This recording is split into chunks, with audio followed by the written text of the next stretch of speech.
Que négocier dans un crédit immobilier lorsqu'on est primo-accédant? Qu'est-ce que je peux demander à ma banque?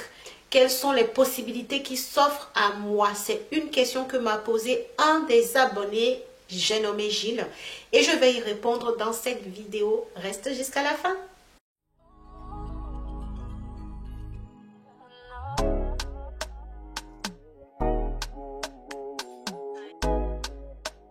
Bonjour à tous et bienvenue sur cette chaîne destinée à l'investissement immobilier. Pour ceux qui ne me connaissent pas, je suis Lily Célia, je suis conseillère en investissement immobilier. Sur cette chaîne, je vous dis tout ce que je sais, je vous donne mes expériences et à côté aussi, j'accompagne toutes les personnes de la diaspora qui souhaitent investir dans l'immobilier pour divers objectifs, que ce soit pour avoir une sérénité financière, préparer leur retraite, préparer les études supérieures de leurs enfants. Bref, j'aide les personnes qui veulent gagner de l'argent avec l'investissement immobilier à le faire. Si ceci t'intéresse, je t'invite à faire deux choses. La première, c'est de t'abonner sur cette chaîne si ce n'est pas encore fait et d'activer ta cloche de notification. Et la deuxième, c'est de me contacter grâce à l'adresse mail en barre de description de toutes mes vidéos pour que je puisse t'accompagner si tu souhaites aller plus loin. Sans plus tarder, on va lire le message de Gilles pour que ensuite je puisse répondre à ces questions. Je pense que ça va profiter à beaucoup de monde, donc restez jusqu'à la fin de cette vidéo parce que les questions qu'il pose sont très pertinentes. C'est sur le financement de crédit comme je l'ai dit en introduction de la vidéo. Donc je lis le message. Bonjour Célia, donc il me souhaite bonne année. Je me permets de venir auprès de toi pour que tu me conseilles sur un point. Sa femme et lui souhaitent acheter leur résidence principale et ils ont déjà signé le compromis et là ils sont en train de préparer le dossier de financement. Bravo déjà à vous.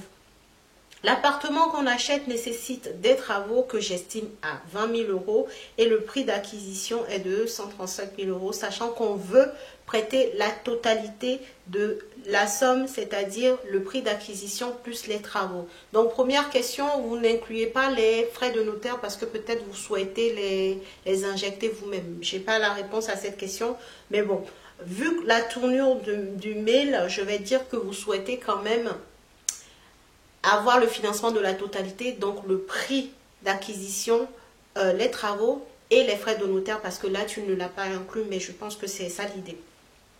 Ensuite, j'ai fait une simulation auprès d'une banque. Par contre, je leur ai dit que les frais des travaux sont de 30 000 €, ce qui fait au total l'emprunt a augmenté de 10 000 € parce qu'il a surestimé au fait le montant des travaux. Après simulation sur 25 ans, ça nous a fait une mensualité avec assurance de 720 € par mois. Donc sa femme n'est pas très d'accord sur le fait qu'il faille augmenter le montant des travaux, donc rajouter 10 000 € alors qu'en réalité ils estiment les travaux à 20 000 € parce que ça augmente le coût qu'ils vont rembourser auprès de la banque. Donc la première question de Gilles, je pense, c'est: qu'est-ce que j'en pense de ce point?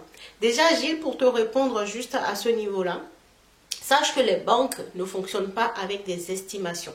Donc aujourd'hui, toi tu te dis tes travaux vont te faire 20 000 €. Est-ce que tu as fait passer un artisan? Est-ce que tu as eu un devis? Si tu n'as pas eu de devis et que la banque t'a pour l'instant fait juste une simulation à 720 €, sache qu'à un moment donné, elle va te demander pour constituer ton dossier de financement, de lui fournir le devis sur lequel on peut lire que tes travaux vont réellement coûter soit 20 000 €, soit 30 000 €. Donc ça, c'est la première chose. Les estimations, c'est bien beau, mais la banque fonctionne sur des faits, ce qui est factuel, et les devis sont factuels. Donc, aujourd'hui, tu souhaites surestimer le montant des travaux. Par rapport à la crainte de ta femme, bon, moi, je n'y vois pas trop d'inconvénients parce qu'aujourd'hui, comme je vous l'ai dit, on est à une période où on a des taux d'intérêt qui sont très très bas encore. Aujourd'hui, en 2021, on a encore des taux sur 25 ans qui sont à 1,6, pour certains à 1,45. C'est vraiment des taux très bas. Donc, payer des intérêts quand on a un taux aussi bas, ce n'est pas si grave que ça. C'est de l'argent presque qui nous est prêté sans rien en retour. Donc, vous pouvez en profiter. Dis à ta femme de ne pas s'inquiéter pour ça. Maintenant, dans les faits, comment est-ce que tu peux faire ceci?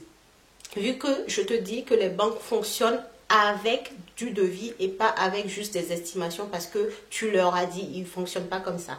Tu vas pouvoir demander à l'artisan qui viendra faire les devis pour que tu puisses l'avoir dans ton dossier de prêt. Tu le laisses venir une fois, faire son devis. Une fois que tu as le montant réel de son devis, de son travail qu'il pense te facturer, ensuite tu lui demandes de te refaire un autre devis en augmentant de 10, 15, 20% le montant de son vrai devis. Je ne sais pas si tu comprends ce que je veux dire. Parce que là, ton intérêt, toi, tu veux surestimer pour pouvoir faire autre chose avec l'argent qui restera.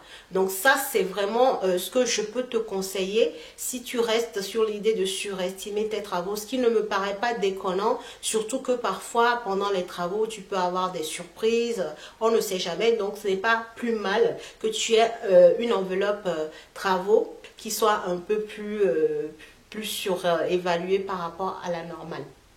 Donc, retiens bien qu'il faut de toute façon que tu fasses passer des artisans pour avoir un devis. Une fois que tu as le devis de l'artisan, tu lui demandes de te faire un deuxième devis surestimé. Donc, tu lui demandes 10%, 15%, 20% par rapport au montant que tu veux avoir en plus, qu'il te fasse le devis de cette façon. Et c'est ce devis-là que toi, tu présenteras à la banque. Maintenant, une fois que les travaux sont finis, sache que la banque va te proposer deux choses, puisque c'est toi qui vas lui dire, voilà, moi j'ai fini mes travaux. La première chose, elle va se dire, ah ben finalement, on n'avait pas tout utilisé. Soit elle va se dire, ben c'est comme si elle va reprendre l'argent en mettant ça en amortissement, c'est-à-dire que là, vous allez emprunter peut-être, je dis n'importe 370 000, il reste 10 000 euros d'enveloppe travaux que vous n'avez pas débloqué. Ben, la banque va le réintégrer. En gros, elle va reprendre son argent et vous dire qu'au final, vous aurez un capital à rembourser que de 160 000. Donc, soit 70 000 moins les 10 000 restants. Vous voyez? Voilà. Ou soit, vous pouvez lui dire, bah, nous, on veut garder l'argent et quand même vous rembourser la somme totale qui était initialement empruntée. Donc, ça, c'est les deux solutions. Et du coup, dans ton cas, à ce moment-là, tu lui diras, ah oui, c'est vrai, au final, il y a certains travaux. Il faut quand même le justifier, hein. Les banques ne sont pas bêtes, donc il faut quand même donner un peu d'histoire pour être crédible. Donc, il faut leur dire que finalement, vous avez fait certains travaux par vous-même, ce qui fait qu'il vous reste au final un peu de sous, mais que vous souhaitez quand même garder au cas où bientôt il y a un autre travaux à faire, il y a autre chose à faire. Donc ça, c'est des choses qui se font, donc n'ayez pas de crainte, vous pouvez le faire de cette façon-là. Ensuite, une autre astuce que je voudrais vous donner. Je vous avais parlé la dernière fois de la prime Rénov. La prime Rénov, c'est une prime qui est accordée par l'État français à tous les contribuables français, quel que soit leur niveau de rémunération, quel que soit leur salaire, pour leur permettre de faire certains types de travaux. C'est une prime qu'on vous donne sans rien en retour. L'essentiel, c'est que cette prime soit utilisée pour faire des travaux d'isolation, de remplacement de chauffage. Enfin, il y a une liste de travaux précises. Et je vous avais mis même le lien là du site du gouvernement où vous avez toutes les informations sur cette prime. Donc, je t'invite vraiment à aller regarder cette vidéo que j'avais faite. Je vais le mettre en description de celle-ci pour que tu puisses aller regarder sans trop chercher. Donc l'astuce, ça serait quoi? Ça serait de demander ton prêt, normalement ton financement, comme si tu allais faire tous les travaux avec le financement. Et au final, tu t'assures en allant simuler sur le site de Ma Prime Rénov, puisque tu es en résidence principale, que tu aies droit à cette prime. Tu verras, j'ai fait la vidéo, j'ai dit tout ce qu'il fallait avoir, voilà les conditions. Donc tu t'assures que tu aies droit à la prime au montant que tu as droit, et puis tu es tranquille, tu fais ton prêt au niveau de la banque, mais une fois que tu as fait tes travaux, tu envoies la facture à Ma Prime Rénov. Les montants des primes sont vraiment variés, hein, selon ton profil, selon tes revenus, ton revenu de référence sur l'année dernière. Bref, tu regardes combien tu as droit et au final, tu as ton crédit et en plus tu as une prime au final qui vient quand même baisser un peu toutes les dépenses que tu as faites, puisque c'est une prime qu'on va te donner sans te demander quoi que ce soit en retour. Donc Ma Prime Rénov, c'est une bonne idée si tu veux avoir de l'épargne une fois que tu as fini de faire tes travaux. Donc garde ça bien en tête. Ensuite, pour finir, tu me demandes S'il te plaît, je souhaite avoir des conseils sur le prix du financement pour la résidence principale, prix d'acquisition plus travaux. Que peut-on demander à la banque? Donc, quels sont les points à négocier avec la banque pour la demande de financement? J'avais aussi déjà fait une vidéo là-dessus en disant tout ce qu'on pouvait demander à la banque. Maintenant, vous êtes primo-accédant, d'accord? Ça veut dire que c'est la première fois que vous achetez un bien et vous achetez en plus votre résidence principale. Dans ce cas-là, sachez que vous avez droit au prêt à taux zéro. Donc, c'est un prêt que donne l'État aussi, hein, le prêt à taux zéro qui dépend aussi de vos conditions de ressources. Mais vous pouvez demander le prêt à taux zéro au niveau de votre banque. Donc, ça sera un prêt qu'on vous fera sur un montant, une partie du crédit total. Vous aurez une partie qui sera du prêt à taux zéro. Vous aurez 0% d'intérêt sur cette partie de votre emprunt. Par contre, c'est sur une durée plus courte que la totalité de la durée de votre crédit que vous faites auprès de la banque lui-même. D'accord? Donc ça, c'est une chose. Ensuite, au niveau de la banque elle-même, là, vous pouvez demander du 110%. Il n'y a aucun souci là-dessus, vous pouvez le demander. 110%, ça veut dire quoi? Ça veut dire que la banque va financer votre achat immobilier, le coût du bien, va financer les frais de notaire et va financer les travaux. Donc ça aussi, c'est des négociations qu'il faut mettre dans la balance auprès de la banque. Vous pouvez demander le différé de remboursement, soit du différé partiel, ça beaucoup de banques le font, il n'y a pas de souci. Dès lors que vous avez des travaux, très souvent vous allez avoir votre différé de remboursement qui peut aller de 6 mois à 36 mois. Vous voyez ce point avec votre banque. Vous pouvez aussi demander les modulations de prêts, les reports d'échéance. Voilà, si jamais à un moment de votre vie vous avez des difficultés, vous dites à la banque, hop, stop, ne me prélevez plus parce que je vais avoir besoin de 6 mois pour déclarer ma condition avant de recommencer par vous payer les mensualités. Voilà, ça c'est les conditions de modulation de prêt. Ça peut être aussi le fait d'augmenter parce que vous avez plus de revenus, vous voulez augmenter vos échéances, vous pouvez le faire, ou baisser vos échéances parce que beaucoup de difficultés ou trop de projets à venir et vous souhaitez mettre plus d'argent de côté, vous demandez à baisser vos mensualités. Ça, c'est des modulations de prêt, modulation de conditions de crédit que vous pouvez demander à votre banque. Vous pouvez aussi, bien sûr, demander les frais de dossier qui soient le plus bas possible. Donc ça, c'est quelque chose qui se négocie aussi très facilement au niveau de la banque. Donc voilà, vous avez quand même pas mal de choses. J'avais fait des vidéos là-dessus où je parlais de tout ce qu'on pouvait gagner avec la banque et tout ça. Je vais mettre les vidéos qui peuvent vous intéresser en description de celle-ci pour que tout de suite, tu puisses aller les regarder si ce n'est pas encore fait.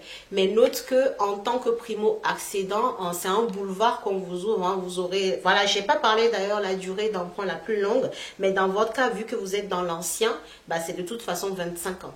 Si vous vouliez acheter du neuf, dans ce cas-là, ça sera possible d'aller jusqu'à 27 ans. Ça aussi, je l'avais dit dans une de mes premières vidéos de 2021, que sur le neuf, on pouvait aller jusqu'à 27 ans. Mais dans ton message, tu me dis que vous voulez acheter dans l'ancien, puisque vous avez des travaux et tout. Donc, pour vous, vous avez déjà 25 ans. C'est une très bonne proposition. Déjà, il n'y a plus rien à négocier là-dessus. Voilà. Tout ce que j'avais noté à te dire, Gilles. Sache que si tu as besoin, tu peux venir en coaching avec moi pour qu'on aille plus loin sur tes demandes. Si tu veux que je t'aide à préparer les arguments pour négocier au niveau de la banque, c'est des choses que je fais.